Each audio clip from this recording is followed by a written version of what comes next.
Good morning, everybody. We have an interesting panel. We have actually 4 mini panels of 20 minutes each that we'll do on related but somewhat disparate topics. And I will introduce the first 2. They will have 10 minutes each. I will introduce the next 2. They will have 10 minutes each. There'll be a free flow of questions among the panelists, and then we'll try to save time at the end for questions for everybody. I'm hesitant to say ask questions as we go along because we have a very small amount of time to cover the material, but we'll try our very best to leave some time at the end for questions. And you can see from this panel the wide breadth of topics that come under the umbrella of asset recovery. You would think from the first portion of today it was all about corruption. That's one piece of what we do. We do much more than that. We do financial fraud, we represent large corporations, we represent individuals, we represent hedge funds, we represent any victims of fraud in which they have assets or value stolen from them. In fact, one of my pet peeves is that I think by talking about asset recovery, we do ourselves a disservice. We should be talking about value recovery, because what happens if somebody steals $1 million and spends it all?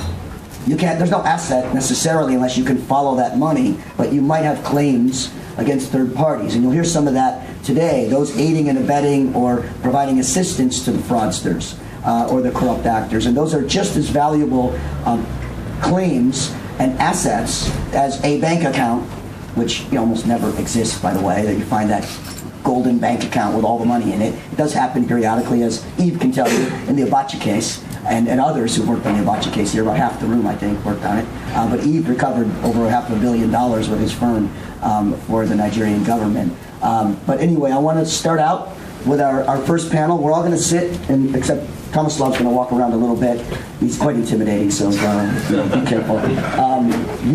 Our first panel, sub-panel, if you will, in our Hot Topics, Trends, and New Developments category, is asset tracing in the Balkans, a new frontier.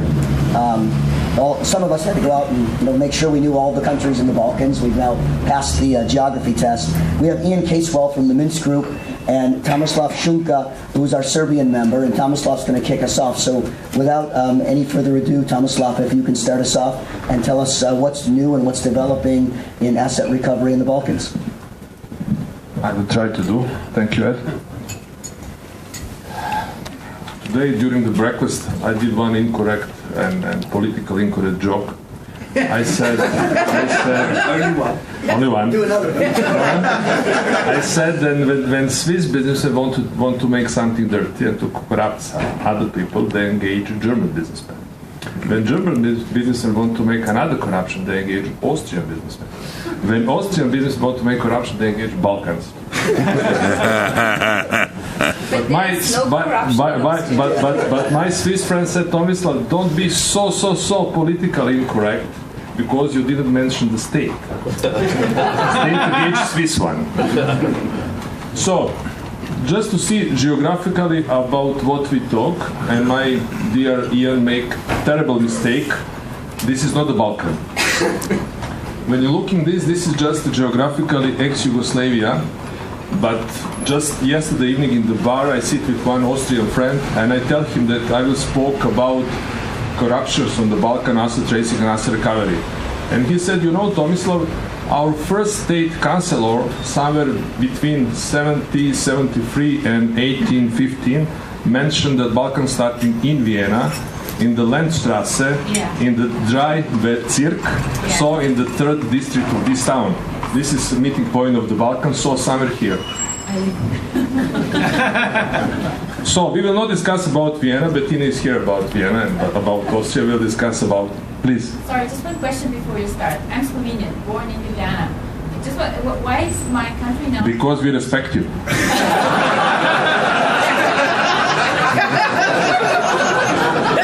Is it correct answer? Slovenia also was the most. No, it's politically absolutely correct. Oppositely, Slovenia was also the best developing republic in ex-Yugoslavia, so we really respect it. Volim. Please, next one. So, this is Prince Metternich, who mentioned that Balkans starting in Vienna in the Drive Bezirk.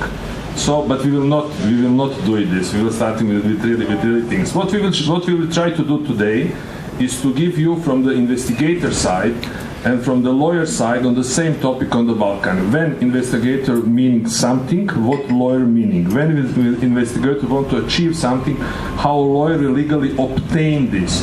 So, Ian, please, you can continue now. Thanks, Tomislav. As I learnt with my interaction with Tomislav, getting things wrong and putting this presentation together had quite a harsh response. So I'm expecting possibly to get slapped during this presentation, and I'll tread particularly carefully. Maybe I'll have Ed sit in the middle, but let's see how we go. As Tomislav said, it's going to be sort of like a whistle-stop view through not everything, but some of the key thoughts that we think are important to know when we're trying to do asset tracing. I'm not professing to be an expert in the Balkans, and I think investigative steps within asset tracing are very applicable in whatever jurisdictions that you're looking in. So I'm going to give you that sense, and Tomislav's going to come in with a more sort of a meaningful Balkan knowledge. I mean, the first step from our perspective as an investigator is to understand the target that we're looking at, and I think if you dissect the anatomy of fraud and corruption, in my opinion, you've got various junctions. You need the opportunity to commit that act. You then need to trust someone to help you either move the funds or launder the funds. That's often family members and close advisors, hence us putting them up here. You need to identify the vehicles, the corporate vehicles that have been used in that process, the layering and possibly the money laundering section, which fits with the vehicles. And then what's the point in stealing money if you're not going to spend it? So that's what we're looking, the end junction, where the money comes out to play. We're looking at easily identifiable assets such as real estate, which we'll come on to. And the other important thing is, in this day and age, asset recovery is multi-jurisdictional, and that requires a commensurate response, hence FraudNet, and also the requirement for sort of a multilingual sort of investigative capacity. Hang on, before you hand the mic, let me ask you, at what stage do you think it's ideal for an investigator to get involved in an asset? Oh, I'm sorry. At what stage do you feel it is ideal for an investigator to get involved in an asset recovery case? That's a good question, thank you. I think at the earliest stage as possible. Quite often, in my experience, I'm brought in at a stage where someone's already got a judgment, and by this stage the assets have already been dissipated. So I think strategically thinking, you need to bring an investigator and a lawyer team in at the inception of a case, whereby you're profiling the other side's assets, you're getting clear on the jurisdictions where they sit, the legal strategy can be tailored to that. So the earlier the better, I would say. Okay, if you receive this task from investigator, how are you legally to obtain this information? More or less it's public data. We can to use for the corporate vehicle, for the company business register, completely public. We can to check all limited companies, or directors, or owners, or UBOs there. Even if it's a stock listed shareholder company, we can to check first 10 the biggest shareholders. Physical person, natural person, we can to check personal register office. If you want to identify the advisor, we legally can to obtain which lawyers that make deposit of the general power of attorney in the court. So this legal information, this register about it. We also can to check according to concrete person which kind of the cases he, she, or company has. So not what is actually evidence in the cases, but we can to check which kind of the cases, datas, number of the cases, time, year, etc., etc. About real estate and mortgages, we have on the Balkans proper cadastre office. I must explain this problem with cadastre on the Balkans. It was actually two legal systems. One is Austro-Hungarian. It's actually half of the Balkan. Another half is old Turkish Oriental system, Tapir system. So now it's union of this, and now it's proper cadastre whole of the Balkan. But in past was the problem. And when we spoke about multilingual assets investigation, must be multilingual, I said yes and not, vice versa, not and yes. Why?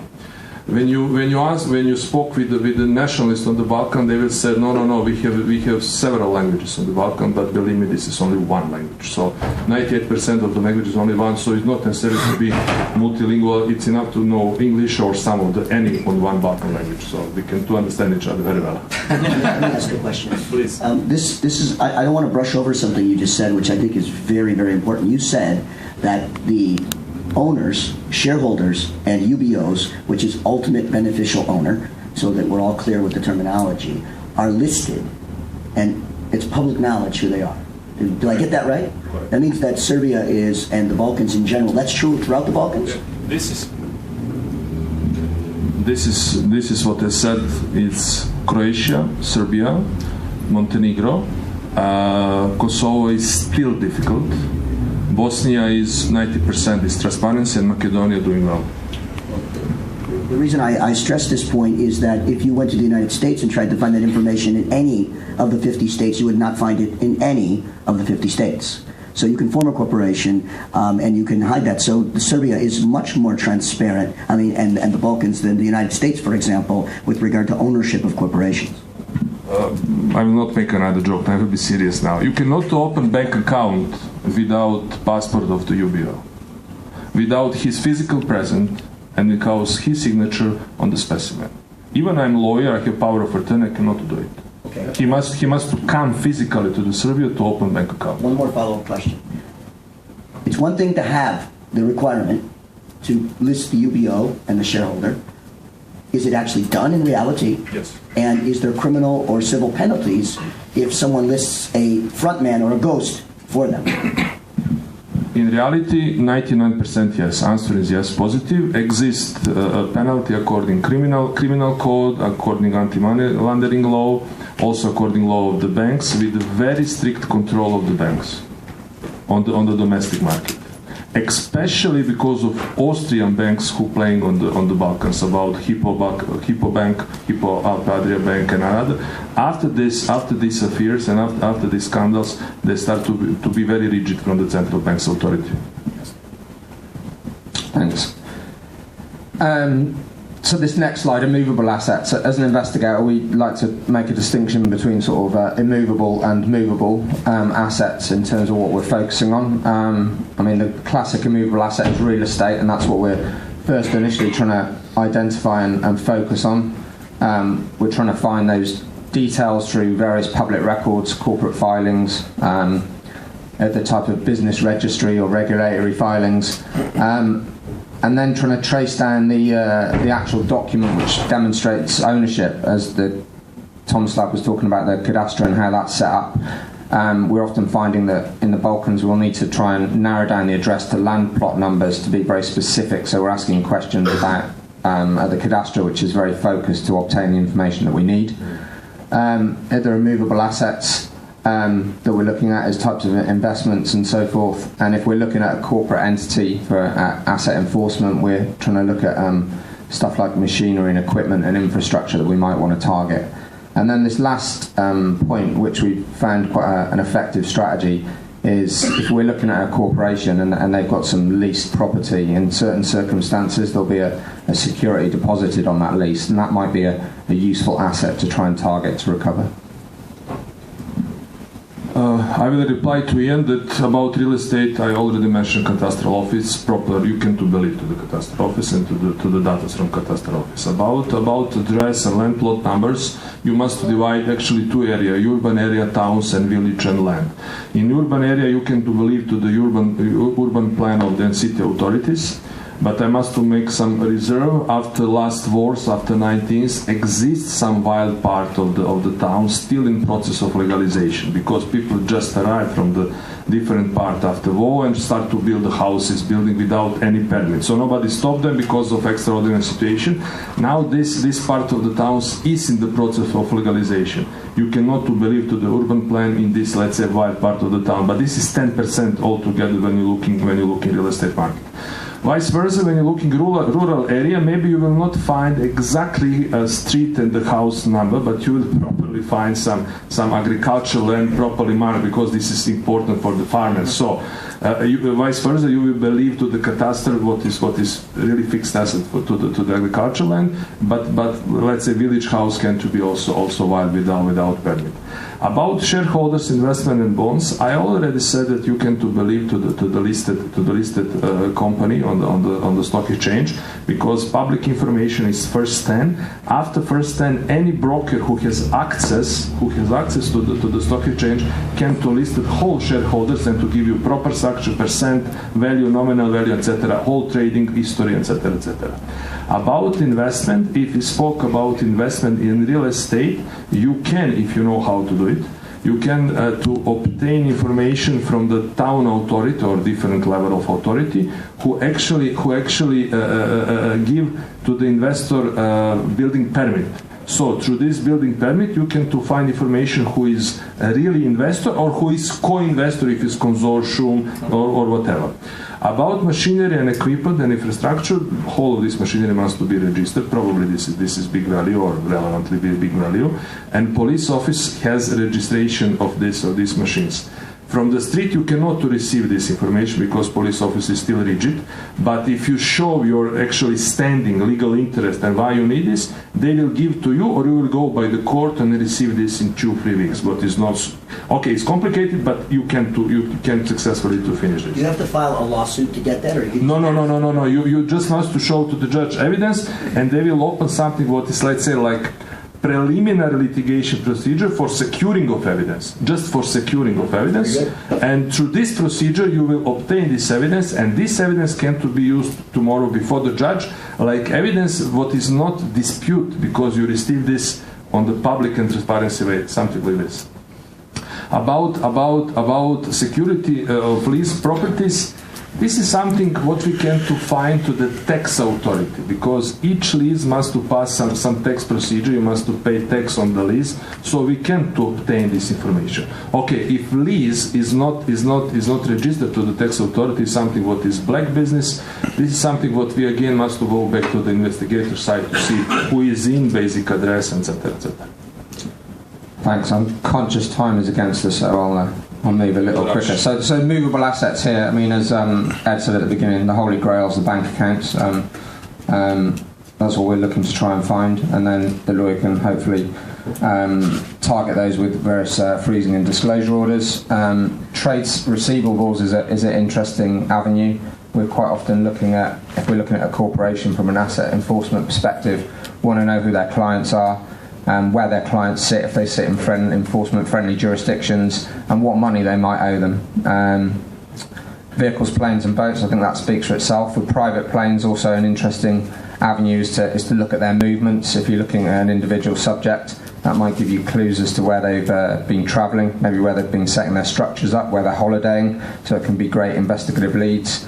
And art also is a great way to invest money and to launder money, we've found, and often targeting the insurance companies that insure art can be a viable way to understand where it's... Let me just ask you quickly on the trade receivables. I'm curious about that. Have you found an effective strategy regarding the trade receivables? One effective strategy that we focus on heavily is shipping, but this is often in large-scale cases, usually going about against sovereigns or against companies involved in extractive industries. The movement, you can get some great import-export data, which you can in turn not only track the movement of shipments, but you can also identify clients, and these clients are usually owing significant sums of money, some of which are publicly traded companies, because they can be great targets with third-party debt orders. Thank you, Jan. Bank accounts. I will now explain you something what will be useful for everyone who has any kind of case connected to the Balkan. This is system of PIP for legal entities. What is PIP? PIP is actually tax identification number. When you set up the company, in very last stage of the set up procedure of the company, you must obtain tax identification number. Without this number, you cannot open bank account. Absolutely not. You must have this number to open bank account. Once when company open bank account through this number, company can to open 100 bank accounts, but if you blocked one through this tax number, if you blocked one with the court verdict, you will block all of them, even if you don't know which number this account is. This is very important. What you cannot to see through this number how much money is on the account. What means you can to find number of accounts, but you cannot to see how much money is on the account. This is also for the non-resident physical person, not only for the company. So for the resident company and for the non-resident physical person. What is downside of this system? Serbian natural person still has not this tax identification number, so nobody cannot to tracing our account. This is, let's say, private data. So if you want to find private account of the physical person, you must go through the court. About safety deposit boxes, this is not public register. You must go, if it's civil procedure, or through the court security evidence procedure, what I already explained, or to the prosecutor order if it's criminal procedure. About vehicles, plans and boats, I already said that exists registration in the police office or in the port, so it's public register, you can obtain this. About art, no public register for the art. Gallery has public register, but private person not. But if you want to enforce some court decision, court verdict, doesn't matter, you can to put in enforcement motion that you want that the debtor gives statement what he has. And if he give wrong statement, this is criminal penalty code and he will finish in prison.